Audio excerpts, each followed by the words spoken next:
Hello and welcome back to Catching Up with the Hat Tricks. My name is Chad Oakland Jolin, joined alongside here by Justin Blaszak, the newly named Director of Scouting for the Hat Tricks. How you doing, Justin? I'm good, man. How are you? Not bad, not bad. Doing a little better than you. It seems like you've had a crazy past few weeks with some travel, huh? How have things been? Yeah, things have been great. Obviously, the time spent in Danbury was a lot of fun. I just got back from the USA Hockey Level 5 event in Duluth, Minnesota. Just an insane amount of information coming out of that weekend. Had a lot of fun. USA Hockey does a really good job. And so, first of all, congratulations, getting named the Director of Scouting here with the NHL Hat Tricks. And junior hockey is still a relatively new thing here in Danbury.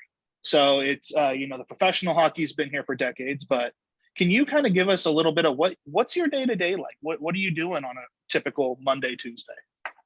Are you talking about here in Southern California or within the organization? Within the organization, I mean both, because I guess you brought it up. You are working remote, so you're living kind of in northern LA. But yeah, so what's your day-to-day like? As well as being director of scouting for the Hat Tricks, I'm also director of player development for the California Golden Bears organization. We're a youth hockey organization here in LA, and spend a lot of time creating programming for players out here, right? So within the organization, within Danbury, my main responsibility is scouting, right? So connecting the dots, finding players from not just locally here in Southern California, but nationwide and potentially Europe, that have aspirations to play Division I hockey, and using the North American League as a platform for them to achieve their goals. And so you're not the only member of the scouting staff. There's a ton of you guys. So how does it break down? Is it similar to the NHL where it's based on region, or is it league, or how does that work? My responsibility is to connect the dots between all the scouts. Really trying to put together a good group of prospects to take into the following year, right? So this year or next year, we're looking at strong 03s and 04s coming into the organization.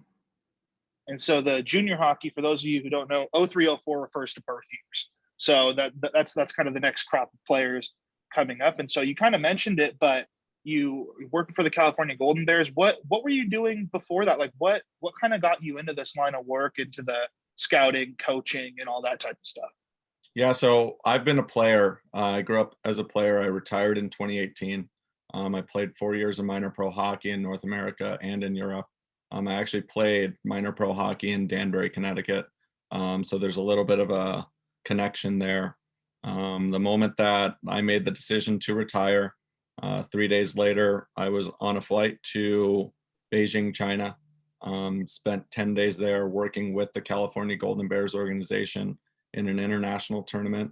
And then from then on, it's just been, it's my passion. The ability to give back to kids locally here really means a lot to me, and to be a resource for those athletes. Yeah. So I got to ask, I mean, I didn't have this written down, but there was a tournament in Beijing, China. Is that teams from everywhere? How was that? That's got to be an experience, right? Yeah, it was great. There were teams from all around the world, and basically, to preface the whole thing, it was to set up for the Olympics, Gotcha. right? Okay. So staying in the same hotels, how the city is going to handle transportation, food, and overall, I think we took our 03s and our 05s within the organization there. It was just an unbelievable experience. And so kind of shifting gears a little bit, you're on the West Coast. So you've been out there, and of course, as a West Coast guy myself, at least West Coast raised guy, of course, now I'm living in Danbury. What do you think the state of hockey is out there? Because here on the East Coast, it doesn't get a lot of love, in California especially, but what do you think it is out there? What's your take on? I think it's phenomenal. You look at the World Junior, the 2021 World Junior champions with US. Cam York is the California native, and he's the captain for the US team, right? The World Junior team. I think in the draft this year, there were another 3 or 4 California players drafted in the first 2, 3, 4 rounds. I think California hockey is becoming a hotbed. And does that extend further west, Arizona, Nevada, or is it really centralized in California for the time being? I'd say the region is getting better. California definitely has a little step up, obviously with Austin Matthews' success out of Arizona. There's definitely a wave coming from there, but it's going to take a little bit more time. We have a lot of people here in Southern California. There's a lot of rinks, so yeah. And so again, we'll move off California after this one. This one's just fascinating to me. But how come, in your opinion, there's not I mean, there's the Western States League, but how come there's no other junior league? How come there's not, a tier 2 or, a pretty good junior league out west? Yeah, so actually the Western States League is currently dormant in this area. I think they're taking over the Northern Pacific region and they're kind of rebranding up there. I didn't even know that. So there you go. Yeah, last year the USPHL has started to make a push out here, and I think there's 5, maybe 6 teams as of today that are joining the USPHL.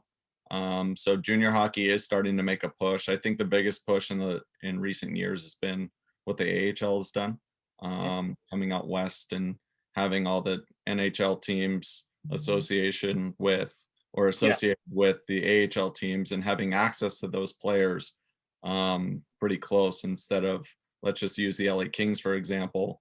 The LA Kings is here, their AHL affiliate used to be out in Manchester, right?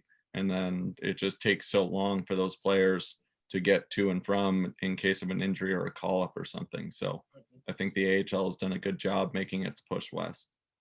Yeah, it definitely streamlines it, and it gives hockey to places like Bakersfield and Stockton and San Diego that don't really have a big enough market for NHL teams, but an AHL team kind of fits perfectly there. So moving away from that, NAHL here, North American Hockey League, it's a tier 2 junior league. So where do you expect to see these players go when they, quote unquote, graduate, when they move on from Danbury? What's the goal for a lot of them?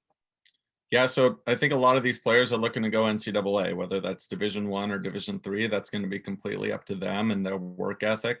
That's the major push, and I see a lot of value in junior hockey, as unlike, let's just say, well, you have an extra 2 years for your development playing junior hockey, right? So you don't have to go straight from either prep school or high school into college. It gives you an opportunity to continue to develop your skills, your physical attributes. And honestly, I played junior hockey for a couple of years and had a lot of fun, and wouldn't take it, I don't know. It was Wouldn't great. trade it. Wouldn't trade We're it. here again with Justin-Blaszak, director of scouting for the Danbury Hat Tricks. And so a lot of these guys, everyone wants to know the NHL path, and are they going to make it to the NHL? And for these guys, they're the guys that maybe don't have enough size or whatever to play in, the OHL, the QMJHL, or any of those bigger junior leagues. And so then they do this, they develop for a couple years in the NAHL, go to a major D1, and then get drafted. Correct? That's the path that a lot of them would like to take. Mm-hmm. Absolutely. So the last question here I wanted to ask you, that I try and ask everybody, but is there one guy or a couple guys from your scouting or coaching that stick out that you just remember thinking, oh, these guys are going to be, they're an NHL guy or they're going to be a great player? Is there anyone you remember from your time? Yeah, so few years back, I attended the Cali camp, and that was hosted by Jack Bocus. Jack has recently passed away, but has left such an incredible impact here in Southern California. And I had the opportunity to attend his camp as a scout for the team that I was working with then in the North American League. And I watched Hershuk play that weekend. Hershuk just got drafted or was just drafted in the 21 NHL draft. I think he ended up at the U.S. National Development Team program, and talked to him for a few minutes, had a quick conversation, and he's like, yeah, this is my path. But he's a great player, really mobile defenseman. And so what separated him? Just because, again, trying to get inside the mind of a scout here. So is it just a combination of everything, or what separates them? It comes down to details and execution, right? Like, you can have all the talent in the world, but if you can't use it in a hockey game, or you don't know where to use it in a hockey game, kind of what's the point, right? we want to be looking at players right now that can add value to the organization, and it comes down to execution, and then playing to your strengths. I'd say a great player has a solid foundation of 3, 4 really good strengths, right? And then the organization can help them build on maybe 1 or 2 things to make that, to take them to the next level. And I really believe that the Danbury organization is preparing these players for success at the next level. Absolutely. Well, we hope to see that success a little bit on the ice this year too. Get some wins. That always helps everybody. But I want to thank you for stopping by, Justin. It was a lot of fun. And hopefully, see you around the building occasionally. Hopefully get to talk to you some more. Okay. Yeah, I'll be out there in October. Sounds good. Sounds good. All right. Have a good rest of your day. Okay. You too, Chad. Thank you so much.